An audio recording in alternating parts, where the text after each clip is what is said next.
Well, you know what I did was that in the summers, between every college year, I tried to live like I tried to be like, okay, I'm just gonna pretend like I'm a professional golfer right now, and I was gonna try to live exactly the same exact lifestyles, just because I wanted to know, like, because I had heard, you either, you play golf because you like golf, but you also have to like the lifestyle, right? And I'm sure it's Hmm. the same way with baseball, especially baseball. You guys are everywhere all the time. Such a long season for you guys as well. So Yeah.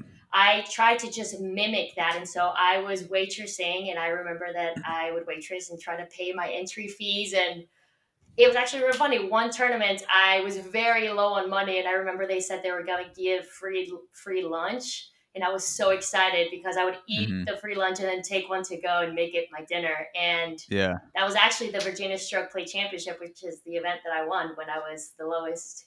I barely had anything in my bank account. So it's kind of funny how those things work out. Yeah. Really, really makes you It think.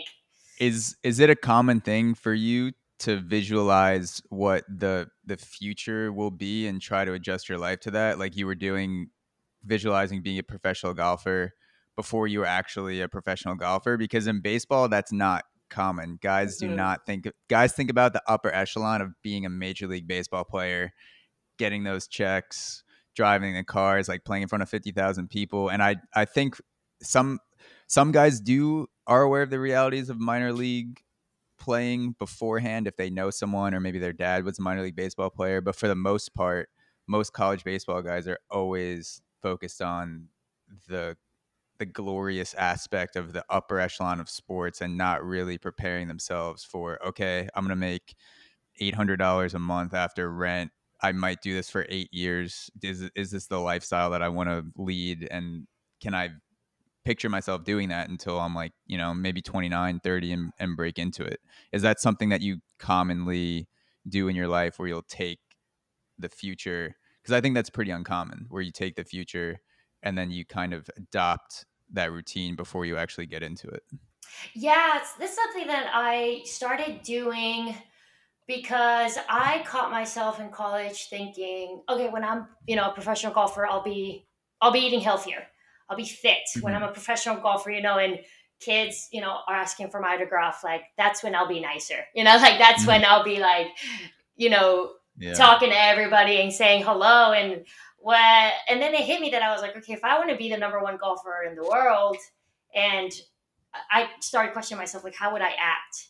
Right? How would I treat the people around me? And I kind of started adopting that when I was in college. And you start thinking about the laws of attraction and everything. That's when I I just felt, if I want to be the number one golfer in the world, then I better start acting like one. Because when I get there, then I wouldn't have to change. Like I was thinking, what am I trying to get fit when I'm a professional golfer? It doesn't happen in one day, So that's when I really started just implementing everything when I was in college. Yeah, yeah. It seems like that mentality could apply to a lot of areas in life where you have to kind of reverse engineer the type of person you want to be based on how how you have to live in order to attain that status, whatever it is, whether it's a pro golfer or pro podcaster, pro chef, like whatever you're doing, to look at the people who are doing it and how they treat others, how they train, and then adapting that to your lifestyle before you actually get there, because it's so hard. Like I think it's the one in a million people that can roll out of bed and play a good round without anything, or roll out of bed and throw 97 miles an hour. Like you'll have Mhm. those people once in a blue moon where it's like whatever they do, they're just good. But for every single person on the planet, you have to be able to kind of put yourself in that mode before you get there. Right. Yeah, and it's not like don't get me wrong. Like I see myself as Elsa Diaz, number one in the world, would Hmm. be still the hard worker, would still be the one Hmm. that you see her on the range. So that's why I think it's easy to put it into my life now, right? Like it's Yeah. not Elsa Diaz just hanging out and partying. That's not who I would think I would be. So going back to your question, like how you put it into reality, at the same time, I do have to remind myself because you tend to get a little anxious, right? Like, why am I Hmm. not on tour? Why am I not hanging out with the girls yet? Well, the big girls, and then you have to just say, okay, I'm here right now. This is where I am. I gotta make the best of the situation that I am in right now. So, because that's the only way to keep staying happy. Mhm. If you're not happy, you're not playing well. That's for sure. Yeah. So you had the opportunity to play a little bit with your sister in college, Yes. and she's your manager now. Yes. So I'm wondering how playing with your sister and also working professionally with her has shaped the way that you play golf and are going about your pro golf career. Because I had a younger brother that also played baseball, but never played with him on the same team. He was about a hmm year and a half younger than me. So I'm curious how that affected your relationship playing with your sister and now also being a professional partnership. Having my sister at the University of Richmond, I think was one of the best experience I've ever had. I've actually often thought about this. I'm the only one in my family who's never been alone. Like, I left for Mhm. college and my sister came, and then ever since then I've just been with my sister, and it's just a different. It's a level of confidence that they give you that you don't really realize. But for me, I was in college, and anything that could happen to me, my sister was there.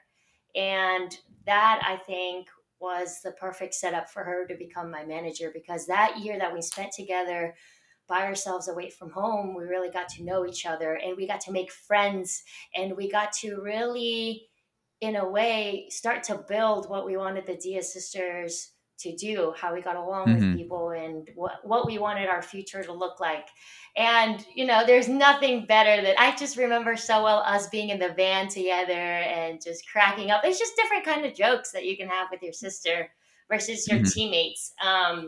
And like I said, then later she wasn't on the team anymore, and I just had somebody to go to all the time.